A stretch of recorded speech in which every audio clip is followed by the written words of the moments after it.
Good morning. Little rough going this morning, a little tired waking up. You might hear it in my voice. And you might think to yourself, well, why don't you post a video later that day?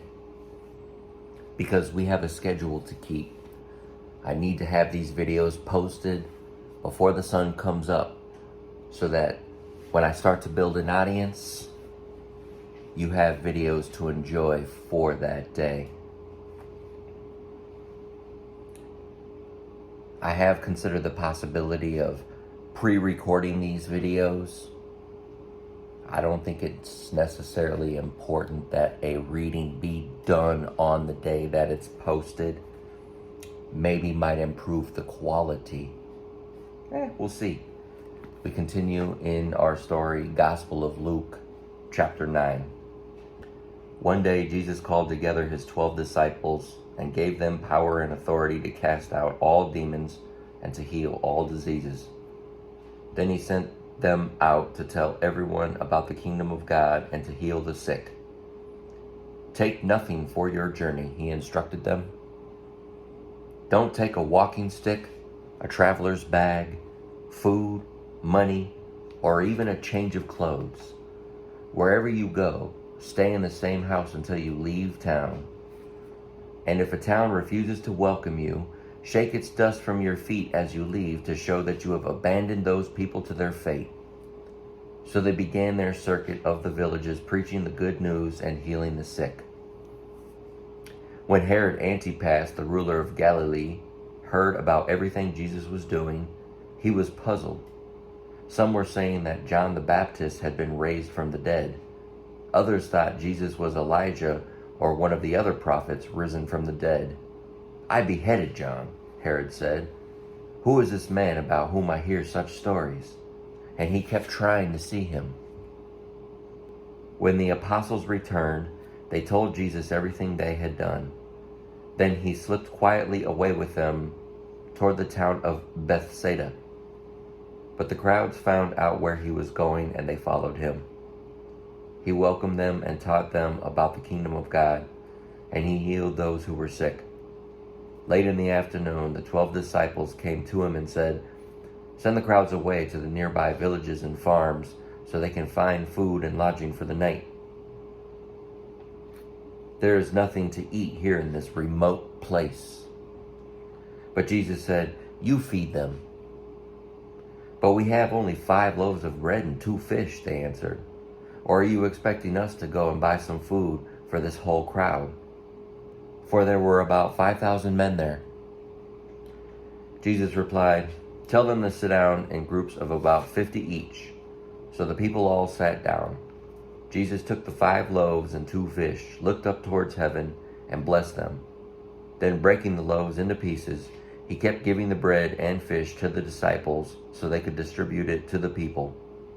They all ate as much as they wanted, and afterward the disciples picked up 12 baskets of leftovers. One day, Jesus left the crowds to pray alone.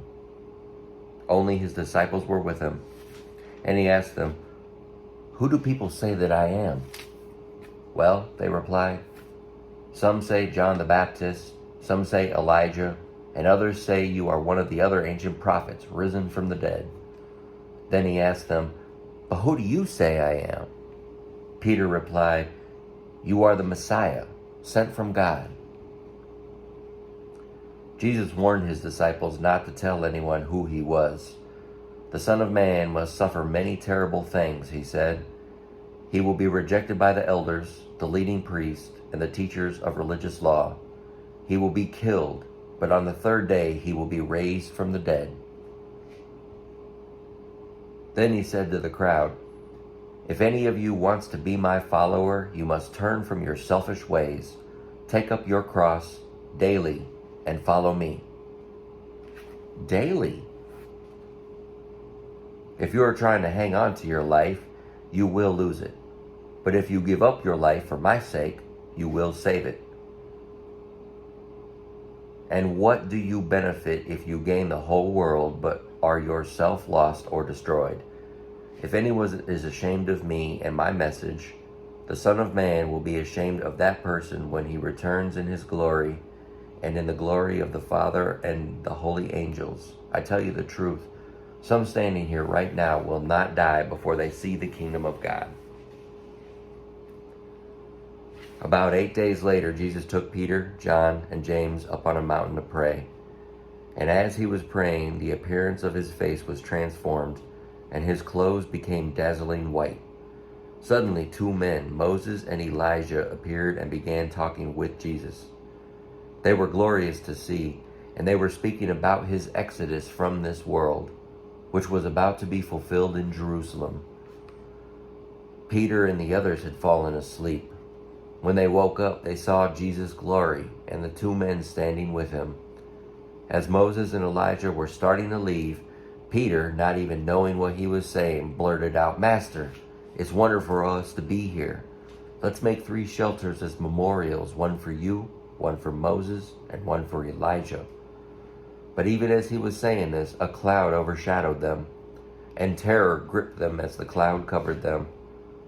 Then a voice from the cloud said, "This is my son, my chosen one. Listen to him." When the voice finished, Jesus was there alone. They didn't tell anyone at that time what they had seen.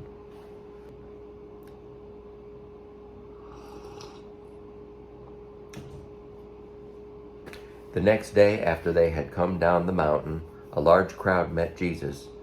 A man in the crowd called out to him, "Teacher, I beg you to look at my son, my only child. An evil spirit keeps seizing him, making him scream. It throws him into convulsions so that he foams at the mouth. It batters him and hardly ever leaves him alone. I begged your disciples to cast out the spirit, but they couldn't do it." Jesus said, "You faithless and corrupt people, how long must I be with you and put up with you?" Then he said to the man, "Bring your son here." As the boy came forward, the demon knocked him to the ground and threw him into a violent convulsion. But Jesus rebuked the evil spirit and healed the boy. Then he gave him back to his father. Awe gripped the people as they saw the majestic display of God's power. While everyone was marveling at everything he was doing, Jesus said to his disciples, "Listen to me and remember what I say. The Son of Man is going to be betrayed into the hands of his enemies." But they didn't know what he meant. Its significance was hidden from them, so they couldn't understand it, and they were afraid to ask him about it. Then his disciples began arguing about which of them was the greatest. But Jesus knew their thoughts, so he brought a little child to his side. Then he said to them, "Anyone who welcomes a little child like this on my behalf welcomes me, and anyone who welcomes me also welcomes my Father who sent me. Whoever is the least among you is the greatest." John said to Jesus, "Master, we saw someone using your name to cast out demons, but we told him to stop because he isn't part of our group." But Jesus said, "Don't stop him. Anyone who is not against you is for you." As the time drew near for him to ascend to heaven, Jesus resolutely set out for Jerusalem. He sent messengers ahead to a Samaritan village to prepare for his arrival. But the people of the village did not welcome Jesus because he was on his way to Jerusalem. When James and John saw this, they said to Jesus, "Lord, should we call down fire from heaven to burn them up?" But Jesus turned and rebuked them. So they went on to another village. As they were walking along, someone said to Jesus, "I will follow you wherever you go." But Jesus replied, "Foxes have dens to live in, and the birds have nests, but the Son of Man has no place to even lay his head." He said to another person, "Come, follow me." The man agreed, but he said, "Lord, first let me return home and bury my father." But Jesus told him, "Let the spiritually dead bury their own dead. Your duty is to go and preach about the kingdom of God." Another said, "Yes, Lord, I will follow you, but first let me say goodbye to my family." But Jesus told him, Anyone who puts a hand to the plow and then looks back is not fit for the kingdom of God. I love it. I can't seem to get enough. I was thinking about switching it up for tomorrow. In my time, it's Saturday, May 7th. Should make tomorrow Sunday. I was thinking about doing Psalm Sunday because we need to start going through the Psalms, getting those read. And I was also considering, since today is daily Bible reading, we read from the NLT version.